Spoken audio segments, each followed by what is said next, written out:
이 시간 다 같이 기도하시면서 주일 대예배 하나님 앞에 드리겠습니다. 기도하겠습니다. 하나님 아버지 감사하고 또 감사드립니다.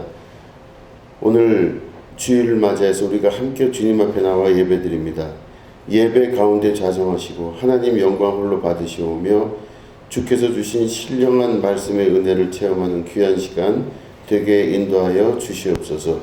이 시간 주님 홀로 영광 받아 주시옵소서. 감사드리며 예수님의 이름으로 기도드립니다. 아멘.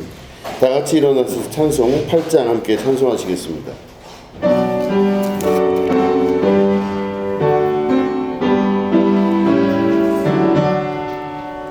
거룩 거룩 거룩 전능하신 주님, 이른 아침 우리 주를 찬송합니다. 거룩 거룩 거룩 자비하신 주님, 성삼위일체 우리 주로다. 거룩 거룩 거룩 주의 보좌 앞에 모든 성도 면류관을 벗어드리네. 전군 천사 모두 주께 굴복하니 영원히 위에 계신 주로다. 거룩 거룩 거룩 주의 빛난 영광, 모든 죄인 눈 어두워 볼 수 없도다. 거룩하신 이가 주님밖에 없네. 온전히 전능하신 주로다. 거룩 거룩 거룩 전능하신 주님, 천지 만물 모두 주를 찬송합니다. 거룩 거룩 거룩 전능하신 주님, 성삼위일체 우리 주로다. 아멘. 내 여호와를 항상 송축하며 내 입술로 항상 주를 찬양하리이다. 내 영혼이 여호와를 자랑하니 공부한 자들이 이를 듣고 기뻐하리로다. 나와 함께 여호와를 광대하시다 하며 함께 그의 이름을 높이세. 내가 여호와께 간구하네. 내게 응답하시고 내 모든 두려움에서 나를 건지셨도다. 이 곤고한 자가 부르짖음에 여호와께서 들으시고 그의 모든 환난에서 구원하셨도다. 여호와의 천사가 주를 경외하는 자를 둘러 징치고 그들을 건지시는도다. 너희는 여호와의 선하심을 맛보아 알지어다. 그에게 피하는 자는 복이 있도다. 너희 성도들아 여호와를 경외하라. 그를 경외하는 자에게는 부족함이 없도다. 젊은 사자는 궁핍하여 줄일지라도 여호와를 찾는 자는 모든 좋은 곳에 부족함이 없으리로다. 아멘. 사도신경 하시겠습니다. 전능하사 천지를 만드신 하나님 아버지를 내가 믿사오며 그 외아들 우리 주 예수 그리스도를 믿사오니 이는 성령으로 잉태하사 동정녀 마리아에게 나시고 본디오 빌라도에게 고난을 받으사 십자가에 못 박혀 죽으시고 장사한 지 사흘 만에 죽은 자 가운데서 다시 살아나시며 하늘에 오르사 전능하신 하나님 우편에 앉아 계시다가 저리로서 산자와 죽은 자를 심판하러 오시리라.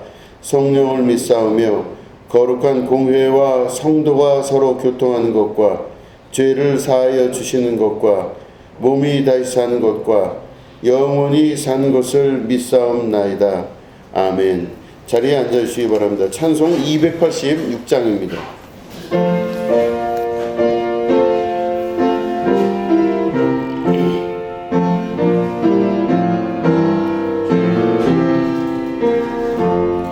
주 예수님 내 맘에 오사 날 붙들어 주시고 내 마음에 새 힘을 주사 늘 기쁘게 하소서. 사랑의 주 사랑의 주 내 마음속에 찾아오사 내 모든 죄 사하시고 내 상한 맘 고치소서. 주 예수님 내 맘에 오사 내 소원 다하시고 내 무거운 짐 맡아 주사 참 평안을 주소서. 사랑의 주 사랑의 주 내 마음속에 찾아오사 내 모든 죄 사하시고 내 상한 맘 고치소서. 주 예수님 내 맘에 오사 날 정결케 하시고 그 은혜를 내 맘에 채워 늘 충만케 하소서. 사랑의 주 사랑의 주 내 마음속에 찾아오사 내 모든 죄 사하시고 내 상한 맘 고치소서. 주 예수님 내 맘에 오사 내 길 인도하시고 주 성령을 내 맘에 채워 늘 충만케 하소서. 사랑의 주 사랑의 주 내 마음속에 찾아오사 내 모든 죄 사하시고 내 상한 맘 고치소서.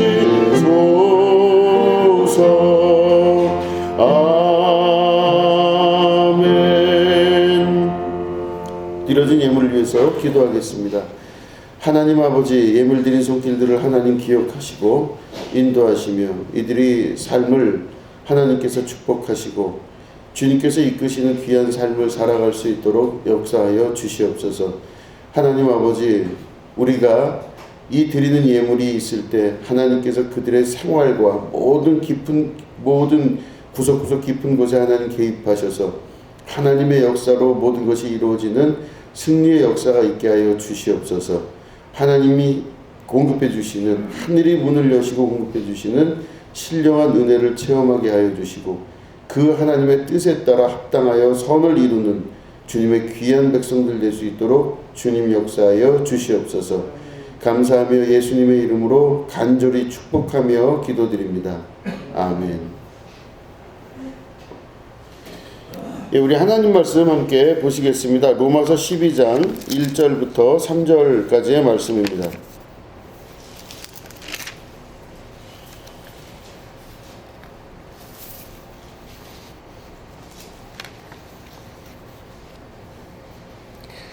로마서 12장 1절부터 3절을 우리 한 목소리로 읽도록 하겠습니다. 로마서 12장 1절부터 3절입니다. 시작. 그러므로 형제들아 내가 하나님의 모든 자비하심으로 너희를 권하노니 너희 몸을 하나님이 기뻐하시는 거룩한 산 제물로 드리라. 이는 너희가 드릴 영적 예배니라. 너희는 이 세대를 본받지 말고 오직 마음을 새롭게 함으로 변화를 받아 하나님의 선하시고 기뻐하시고 온전하신 뜻이 무엇인지 분별하도록 하라. 내게 주신 은혜로 말미암아 너희 각 사람에게 말하노니 마땅히 생각할 그 이상의 생각을 품지 말고 오직 하나님께서 각 사람에게 주신 믿음의 분량대로 지혜롭게 생각하라. 아멘. 예, 오늘은 하나님의 뜻을 분별하라 라는 제목 가지고 함께 말씀을 나누도록 하겠습니다. 오늘 로마서 12장 1절부터 3절까지 읽었는데 제가 이 말씀을 또 묵상하고 또 읽고 이렇게 하다가 진짜 하나님의 그 뜻이 무엇인지를 잘 모르겠는 거예요. 그래서 더 읽어보고 또 읽어보고 수도 없이 했습니다. 도대체 거룩한 산 제물로 드리란 말씀이 무엇인지, 그리고 영적 예배는 무엇인지 도무지 모르겠는 거예요. 그래서 이 말씀을 오늘 묵상하다가 하나님께서 저에게 주신 그 은혜가 있어서 함께 이 말씀을 나누려고 본문으로 이렇게 채택했습니다. 우리의 삶에서 가장 중요한 것은 목적을 따라 사는 삶입니다. 어떤 목적과 이유를 잘 알고 그 목적과 이유를 잘 안 이후에는 지혜롭게 그것을 분별할 수 있는 삶을 살아야 됩니다. 목적과 분별이 있지 않고는 그 인생과 삶은 나락으로 떨어지게 되어 있습니다. 방향이 분명치 않고 또 분별이 되지 않기 때문에 무엇이 옳은지 무엇이 그른지에 대한 아무런 개념이 없을 때에는 그 인생이 제대로 된 길을 가지 못할 뿐더러 그 마땅한 열매와 결과를 낼 수도 없습니다. 목적과 이유가 분명해야 됩니다. 그리고 명확하게 분별할 수 있는 영적 지혜가 있어야 합니다. 지혜롭지 못한 사람은 1시간이면 갈 거리를 10시간이 넘게 돌아가게 되어 있습니다. 지혜가 있다고 하는 것은 영적 분별이 있다는 것을 말하는 것입니다. 그렇기 때문에 우리가 예배를 드리고 말씀을 듣고 말씀으로 살아가는 아주 중요한 이유는 영적 분별을 가지는 지혜를 얻기 위함이고, 또한 하나님의 뜻을 분명하게 구별하여 알고자 해서 예배를 드리는 것입니다. 그렇기 때문에 여러분들은 반드시 기억해야 될 것은 바로 영적 예배 그리고 분별이라고 하는 이 두 단어를 우리가 꼭 잘 기억할 수 있어야만 될 것입니다. 로마서가 구성되어질 때 특별히 12장서부터는 실천적인 덕목이 시작됩니다. 어떻게 살아야 될지, 어떤 방식으로 내가 신앙생활하고 살아야 될지가 12장부터 시작이 됩니다. 그러니까 오늘 우리가 읽은 본문 말씀서부터 구체적으로 어떻게 살아야 될지를 제시하고 있는 것입니다. 오늘 말씀 보면은 형제들아 너희가 너희 몸을 하나님이 기뻐하시는 거룩한 산 제물로 드리라 이렇게 말씀하고 있습니다. 우리가 거룩한 산 제물에 관해서 한번 말씀을 나누도록 하겠습니다. 살아있다. 근데 제물입니다. 너희가 너희 몸을 하나님께 드리는데 거룩한 산 제물로 드리라고 되어 있습니다. 제물은 반드시 죽는 것입니다. 제물은 죽어야만 하나님께 올려드릴 수 있는 게 제물입니다. 다시 말해 하나님께 제사를 드릴 때는 내가 원래 죽어야 되는데, 내가 그 천벌을 받고 죽어야 되는 내가 죽지 않고 대신 양이나 염소, 비둘기 같은 그 제물이 대신 죽는 것입니다. 나 대신 누군가가 죽는 것. 다시 말해 내가 원래 죽어야 될 사람인데 죽지 않고 재물이 대신 죽는 것, 이게 바로 재물입니다. 그런데 여러분, 재물인데 오늘 말씀에 보면은 재물을 통하여, 재물로 인하여 생명이 구원되었다, 뭐 이런 건 이해가 되는데, 재물 앞에 형용사가 쓰였는데 산 재물이라고 되어 있습니다. 너희 몸을 드릴 때 산 재물로 드리라, 이렇게 되어 있습니다. 그럼 다시 말해, 재물은 원래 죽는 거고 죽음인데 살아있는 재물을 드리라, 이렇게 되어 있습니다. 내 몸을 제물로 드리는데 산 제물로 드리라 말씀하시는 이 말씀의 깊은 뜻이 무엇이겠습니까? 바로 그 깊은 뜻은 우리가 살아있지만 죽어있는 것과 같은 생활의 형태를 유지하라고 하는 뜻입니다.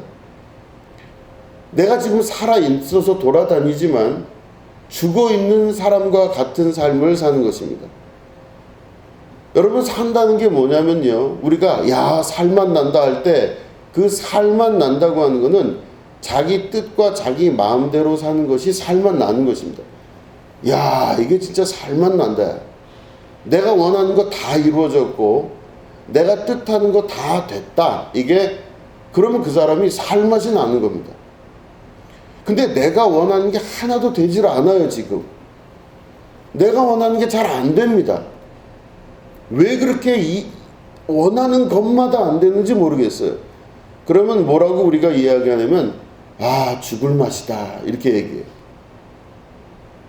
살맛 나는 것과 죽을 맛 나는 것의 분명한 차이는 내 뜻대로 되는 거냐 아니면 내 뜻대로 되지 않느냐, 이 두 가지에 의하여 살맛 나는 것과 죽을 맛 나는 것이 구별이 된다는 것입니다. 여러분들은 살맛 나는 삶을 살고 계십니까? 아니면 죽을 맛 나는 삶을 살고 계십니까? 저도 여러 가지 일들을 계속 겪어가면서 신앙생활을 하고 또 신학을 공부하고 목회를 해가며 하는 모든 과정 중에 죽을 맛 나는 일들을 더 많이 경험한 것 같습니다. 살맛 나는 경험이 손에 이렇게 꼽지가 않아, 별로 많지가 않다는 뜻입니다. 참 고통스럽고 괴로운 인생이구나 하는 생각을 가질 때가 많습니다. 제가 오죽하면은 시골에서 목회를 할 때 두 손을 높이 들고, 제가 왜 하나님의 아들인데 이토록 하는 일마다 안 되고 어렵고 내 뜻은 하나도 되는 게 없습니까? 라고 하나님 앞에 기도를 했어요. 너무너무 힘이 드는 겁니다. 왜 이럴까? 도대체 예수 믿고 교회 다니고 신앙생활 잘하면 복받고 잘 된다고 했는데, 아니 왜 복받고 잘 되는 일이 아니라 왜 이토록 어려운 일이 자꾸 생겨날까? 그런 경험을 하면서 많이 힘들고 마음이 아팠어요. 그런 일들을 자꾸 겪어가며 도대체 하나님은 나를 사랑하시고 나를 축복해 주신다 그러고, 또 교회를 다녀본 즉 교회에서 하는 모든 말씀들은 복받고 축복받고 그래서 잘 되고 성공하고 이게 교회의 기본인 줄 알았는데, 그 중에서 제일 그래도 최선을 다해서 신앙생활 하다가 더 앞으로 나아가서 하나님 일을 한다고 하는 저에게 왜 이렇게 어려운 일을 주십니까? 이거는 제 기도가 부당하거나 불합리한 게 아니라 너무나 마땅하고 너무나 타당한 기도였던 것입니다. 어떻게 이런 일이 자꾸 일어납니까? 라고 하나님 앞에 계속 기도를 하는 거지. 그런데 그런 삶이 한두 번으로 그치는 것이 아니라 지속적이고 계속 연속해서 그런 일들이 일어날 때마다 스스로 질문을 안 할 수가 없는 것입니다. 하나님 어떻게 된 것입니까?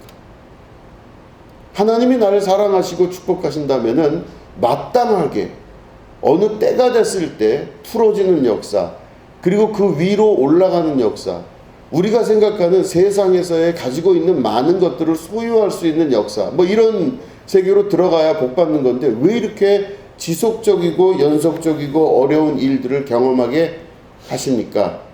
이게 질문을 하는 거죠. 저는 제 질문이 타당하고 마땅하다고 생각했습니다.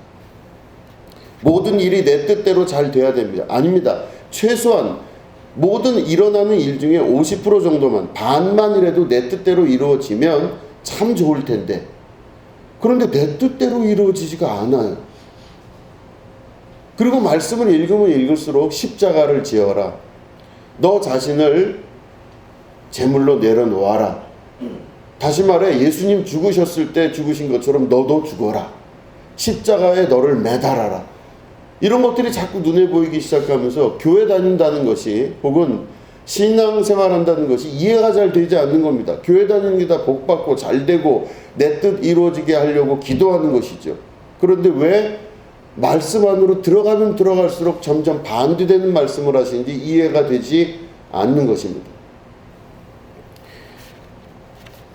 오늘 본문에 있는 말씀도 이 말씀 안에 감추어진 비밀이 있다는 것입니다. 형제들아, 너희들이 너희 몸을 하나님께 드려야 되는데, 하나님께 봉헌하여 너희 몸을 드리는데 어떻게 드리라 그랬냐? 거룩한 산 제물로 드리라 그랬습니다.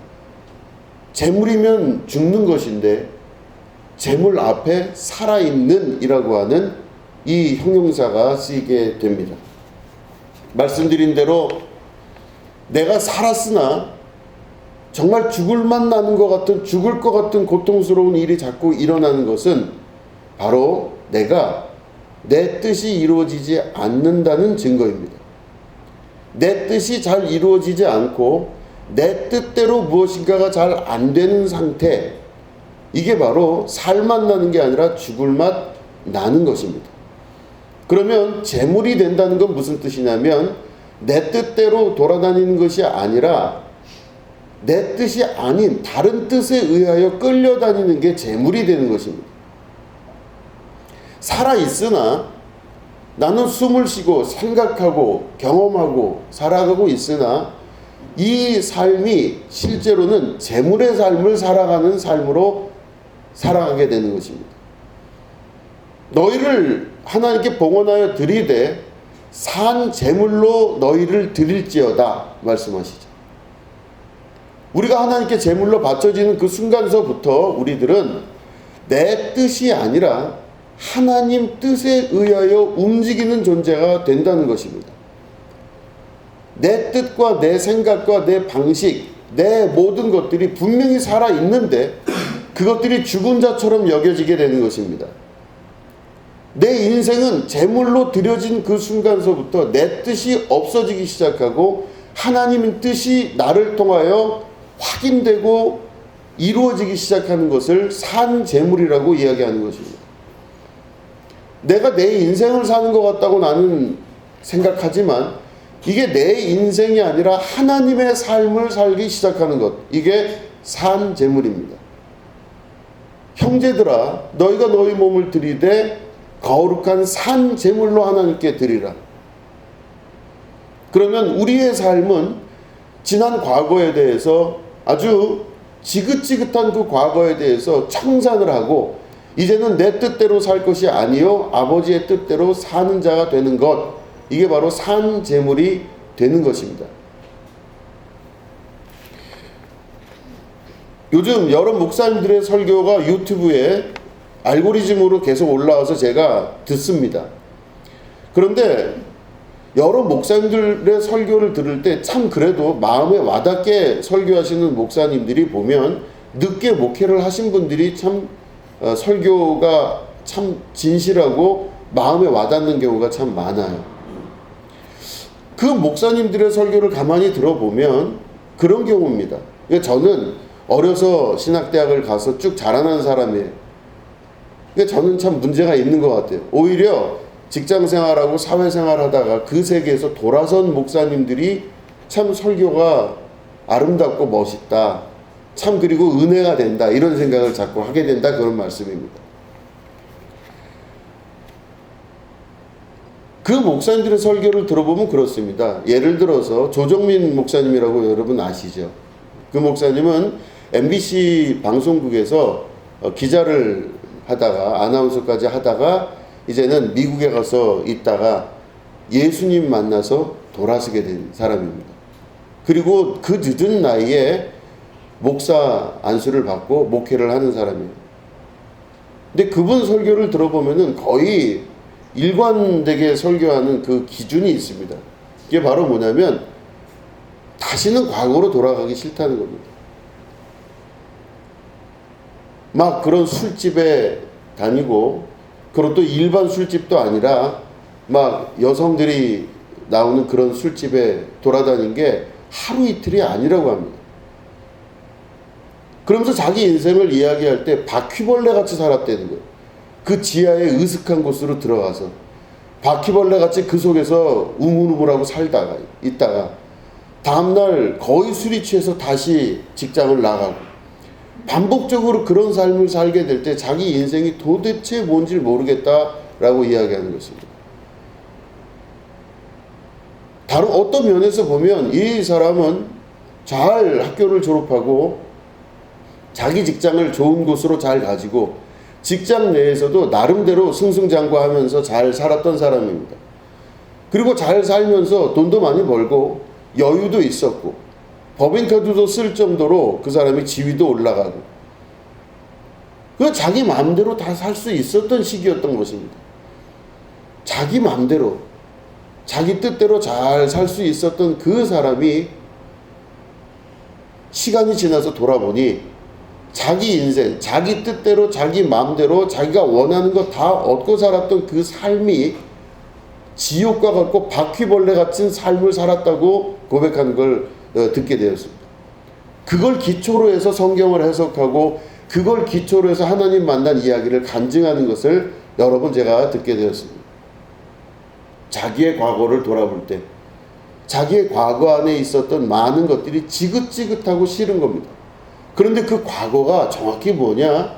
바로 자기 마음대로 자기 뜻대로 원하는 걸 이루고 나서 살아가는 삶인 것입니다. 그곳에는 생명도 없었고 기쁨도 없었고 아무것도 없더라는 것입니다. 마음대로 살았는데 마음대로 산 것에 대한 결론이 기쁘지가 않다는 것입니다. 백주년 기념교회 담임 목사님, 이제 지금은 은퇴하셨죠. 여러분 잘 아시죠? 그 목사님은 외국어 대학교를 졸업하고 회사를 차려서 출판사를 경영을 했던 분입니다.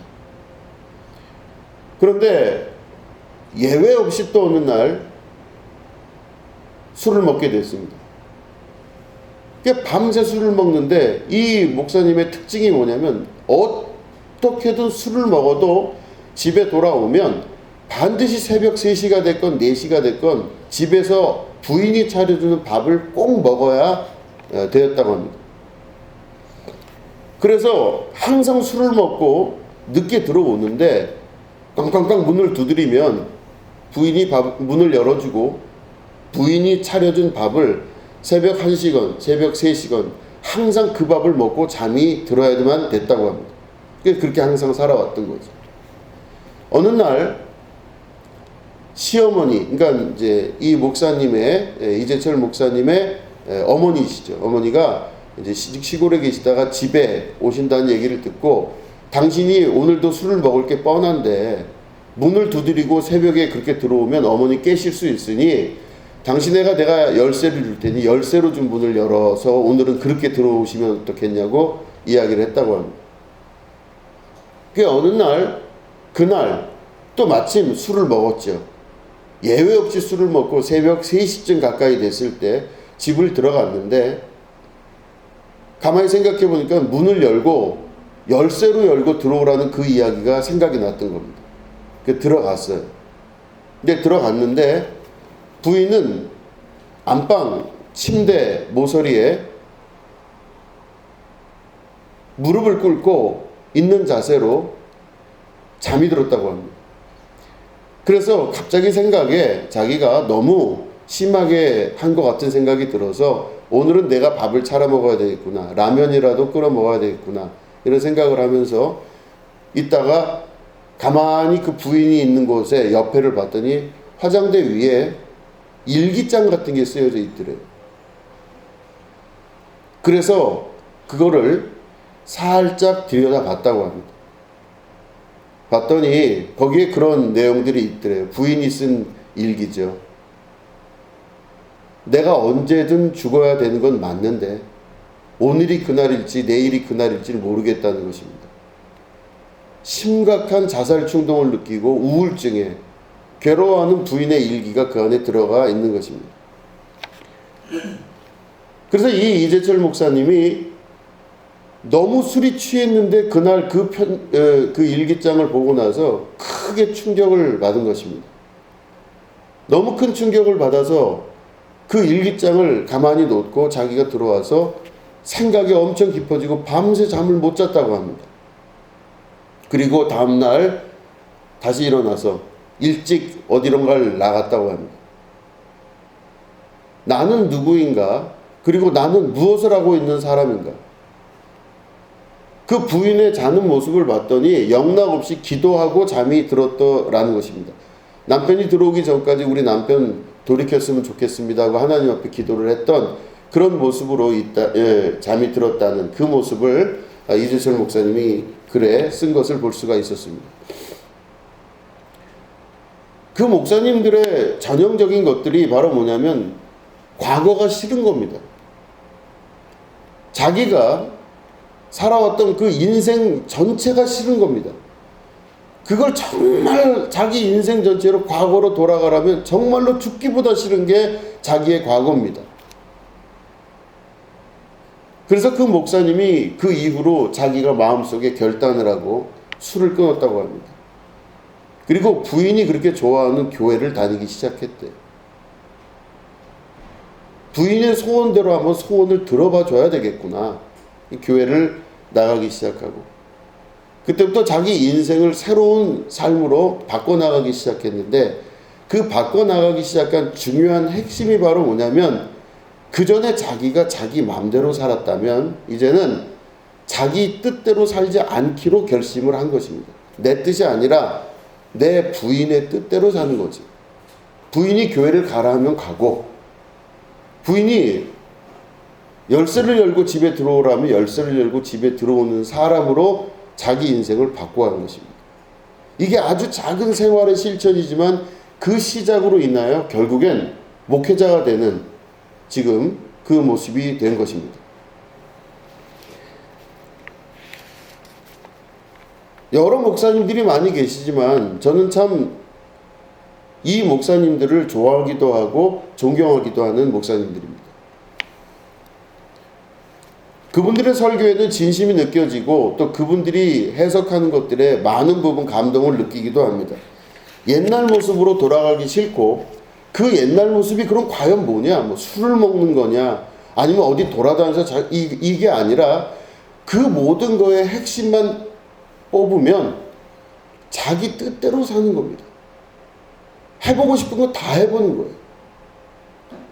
안 해본 거 없이 다 자기 뜻대로 이 세상에 어느 누가 나를 건드려 하고 싶은 거 다 할 수 있는 모든 조건들을 갖추고 사회적으로도 명망이 있고 사회적으로도 어느 정도 자기 자리를 찾을 수 있었던 돈도 있고 명예도 있고 모든 게 다 있었던 그렇기 때문에 누구를 봐도 자기는 떳떳하다고 느꼈던 자기들의 원래 모습 그 모습이 곧 자기가 생각하고 있었던 자기 뜻대로 살아가는 사람의 삶이었던 것입니다.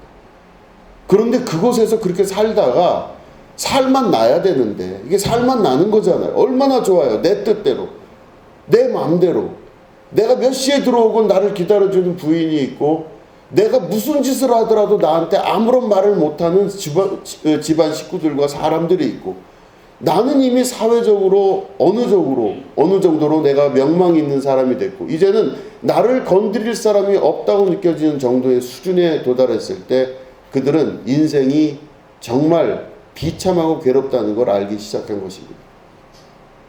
내 마음대로 내 뜻대로 산다는 것 그것이 우리는 가장 기쁘고 행복하고 성공의 기준이라고 느껴지고 보여질 때가 참 많습니다.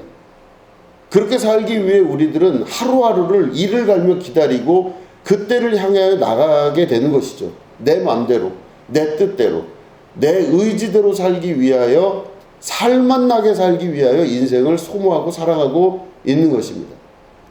오늘도 우리는 그 살만 나는 내 뜻대로 살아가는 세상을 향하여 계속 앞으로 전진하고 나아가는 것이죠. 그런데 그런 삶이 신물이 나고 이물이 나고 더 이상 글로 돌아가기 싫어하는 그 사람들이 돌이켜 하나님께로 오게 되는 것, 여기서부터가 기독교의 시작입니다. 여기서부터가 종교의 시작이며 하나님 뜻대로 살아가는 자들의 시작이 되는 것입니다. 내 뜻대로 살지 않고 아버지 뜻대로 살겠습니다. 그럴 때 이 말씀이 이해가 되는 겁니다. 형제들아, 내가 너희에게 권하노니 너희는 너희 몸을 하나님께 드리되 거룩한 산 제물로 드리라. 너희들은 이미 죽은 몸이고 이 제물은 각이 떠져서 더 이상 재생 불가능한 존재들이지만 너희들은 살아있는 상태로 살아가지만 너희 뜻대로 사는 것이 아닌 산 제물로 너희를 하나님께 드리라. 이게 오늘 말씀에 나와 있는 것입니다. 이는 너희가 드릴 영적 예배니라 이렇게 기록하고 있습니다. 영적 예배. 저는 영적 예배라는 말씀을 읽으면서 영적 예배가 그럼 영적으로 드리는 예배를 말하는 것인가? 이런 생각을 하고 히라보 본문을 찾아보게 되었습니다. 영적 예배라고 하는 것은 로케넨 라트레이안이라고 하는 단어를 씁니다. 로케넨 라트레이안의 뜻은 바로 뭐냐면 로지컬, 그러니까 로기스라고 하는 단어가 원형입니다. 무슨 말이냐면 영적이다라고 할 때 그 영적이라는 단어의 원래 뜻은 뭐냐면 로기엔이라는 단어입니다. 여러분, 로고스가 말씀이잖아요. 그죠? 로고스. 하나님은 말씀이십니다 할 때 로고스라고 그럽니다. 로고스가 라틴어로 하면 로기엔이라고 하는 건 뭐냐면은 로기스라는 건 논리적이다 이런 뜻이에요. 합리적이고 논리적인 것이 바로 영적이라고 우리말로 해석이 된 겁니다. 형제들아, 너희는 너희 몸을 하나님께 드리되 거룩한 살아있는 산 제물로 드릴지니라. 이것이 바로 영적 예배니라. 근데 영적 예배가 이 히라보대로 번역을 하면 이것이 가장 합리적이고 논리적으로 하나님께 드리는 예배니라 이런 뜻입니다.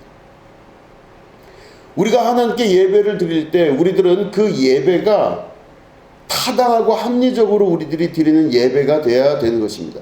왜 교회를 다니느냐, 왜 신앙생활 하느냐 할 때 우리들이 신앙생활하고 하나님께 예배를 드릴 때는 타당한 이유가 있어야 하나님께 예배를 드리는 것입니다. 아무런 이유가 없이 그저 습관대로 하나님께 드리는 것이 아니라 타당한 이유가 있어야 하나님께 예배를 드릴 수가 있는 것이죠. 성경은 오히려 우리에게 그 타당하고 합리적인 것들에 관해 말씀하고 있는 것입니다. 합리적이고 합당한 예배를 드릴지니라.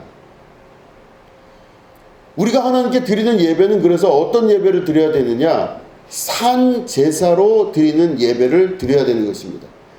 살아있으나 자기 뜻대로 살지 않는 자의 삶을 택하여 그렇게 살아가는 것이 산 제사로 드리는 그렇게 드리는 예배가 가장 합당하고 가장 논리적이고 가장 이해 타당한 하나님께 드리는 예배이다. 이렇게 말씀하는 겁니다.